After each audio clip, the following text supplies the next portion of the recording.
नमस्कार दोस्तों, मैं कुछ भी टीवी में आपका स्वागत करता हूं और हम आज आप सभी के सामने लाए हैं भारत और साउथ एशिया की सबसे बड़ी खोज। जी हाँ, एकदम सही सुना आपने, भारत की सबसे बड़ी खोज।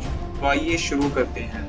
पर उससे पहले आप हमारा चैनल कुछ भी ज़रूर सब्सक्राइब कर लें और साथ ही में बेल आइकन भी ज़रूर प्रेस कर लें ताकि आप तक हमारी वीडियो सबसे पहले पहुंचे। तो आइए शुरू करते हैं। जैसे कि आप सभी को पता है, हमारे देश का इतिहास हमेशा से दबाया गया है, कभी मुगलों के द्वारा तो कभी अंग्रेज़ों के द्वारा।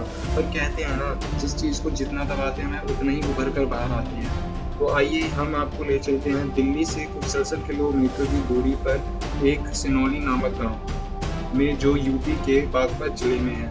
साल 2005 में इस जगह पर एक किसान को खेत में हल चलाते समय जमीन के नीचे तांबे के कुछ बर्तन, सोने के टुकड़े, कंकाल की प्राप्ति हुई। यह खबर प्रशासन तक पहुंची तो उन्होंने तुरंत आर्कियोलॉजिकल सर्वे ऑफ इंडिया यानी कि ASI को सूचना दी। ASI अपनी टीम लेकर सिनौली पहुंचे और उन्होंने अपनी इन्वेस्टिगेशन चालू कर दी। ASI को करीब 116 बरियल मिले। फिर इसी के साथ एशिया की सबसे बड़ी बरियल साइट का दर्जा सिनौली के नाम हो गया। पर दोस्तों, यह तो बस शुरुआत थी, परंतु कुछ कारणों से भारत की ये सबसे बड़ी खोज रोक दी गई। पर वे कहते हैं ना कि इतिहास अपने आप को कभी ना कभी तो दोहराता ही है। 13 साल बाद यानी साल 2018 में दोबारा ASI के द्वारा वहां खोज चालू की गई और खोज करने पर 10 बरियल्स की प्राप्ति हुई। इस समय हमें जो बरियल्स मिले ये 3 कैटेगरीज में डिवाइड थे। पहला था प्राइमरी बरियल, जिसमें हड्डियां ही हड्डियां थी, और दूसरा था सिंबॉलिक बरियल, जिसमें हड्डियां नहीं थी, और तीसरा था सेकेंडरी और फ्रेगमेंटेड बरियल, जिसमें हड्डियां अलग अलग टुकड़ों में थी। इसी खोज के बाद हमारी ASI की टीम ने वहाँ की संस्कृति के बारे में पता करने की कोशिश की और उन्हें थोड़ी छानबीन के बाद पता चला कि यहाँ मृत शरीर की जलाने और दफनाने की प्रक्रिया समान रूप से एक बराबर ही थी, और वहाँ रखे मिट्टी के बने मटकों और बर्तनों से अनुमान लगाया गया कि उनमें उस समय के लोग घी, दही और शहद का सेवन करते थे। दोस्तों, खोज यूं ही चलती रही और अजब अजब चीजें सामने आती गई। सैकड़ों की संख्या में हथियार, बहुत ही घातक और एडवांस्ड हथियार भी कह सकते हैं। जो सबसे चौंका देने वाली चीज मिली वह थी बिना हत्थे की तलवारें।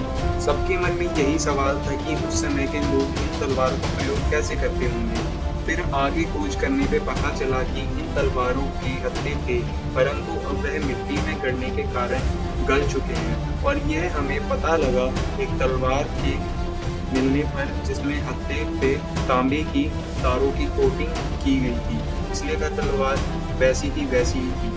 और अब जो दोस्तों मैं आपको बताने जा रहा हूँ वह आपके होश उड़ा कर रख देगी। यहाँ पर ASI की टीम को भारतवर्ष का पहला रथ मिला।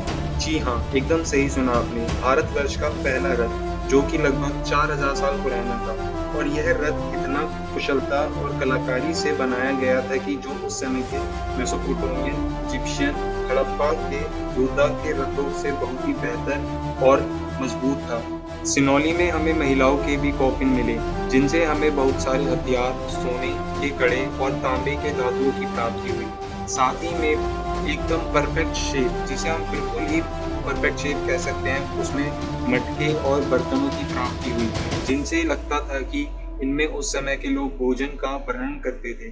दोस्तों, और खोज करने पर ASI की टीम को यहाँ पर शील्ड मिली, और आप मानेंगे नहीं कि इन शील्ड की बनावट इतनी अच्छी थी कि इनके सामने आज की शील्ड भी फीकी पड़ जाए। अब बात करते हैं महिलाओं की।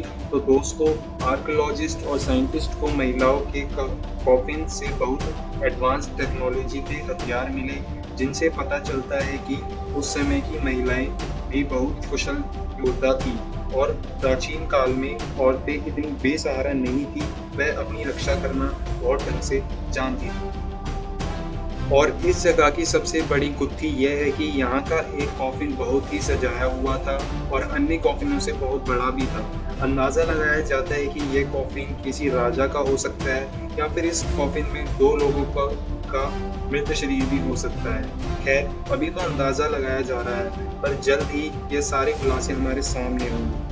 दोस्तों, प्रिजर्वेशन के बाद सिनौली की ये साइट को बंद कर दिया गया है और ये सिनौली की ज़मीन अब सरकार के अंदर है। दोस्तों, अब मन में सवाल आता है तो बस यह कि यह लोग कौन थे, क्योंकि इनकी संस्कृतियाँ बाकी प्रजातियों से बहुत ही भिन्न है। ना यह हड़प्पा, ना ही मोहनजोदारो की प्रजातियों से मेल खाती है और ना ही अन्य किसी प्रजाति से। तो थे कौन ये लोग? दोस्तों, इस सवाल का जवाब अभी तक तो नहीं मिला, परंतु क्या पता हम में से ही कोई भविष्य में इस सवाल का जवाब ढूंढ ले। अंत में दोस्तों इतना ही कहना चाहूँगा कि यह खोज बस यहीं तक सीमित ना रह जाए, क्योंकि सिनोली हमारा भूत, वर्तमान और भविष्य और गर्व है, क्योंकि ना हमें इससे पहले ऐसा कुछ देखने को मिला और ना ही मिलता भी कैसे, क्योंकि सोने की चिड़िया कहे जाने वाले देश भारत के तो पर हमेशा से ही किसी न किसी के द्वारा काटे गए हैं। तो दोस्तों इसी के साथ हम आपसे अलविदा लेते हैं और जल्द ही लौटेंगे एक और चौंका देने वाली ऐतिहासिक कथा के साथ। धन्यवाद। घर में रहें, सुरक्षित रहें। जय हिंद, जय भारत।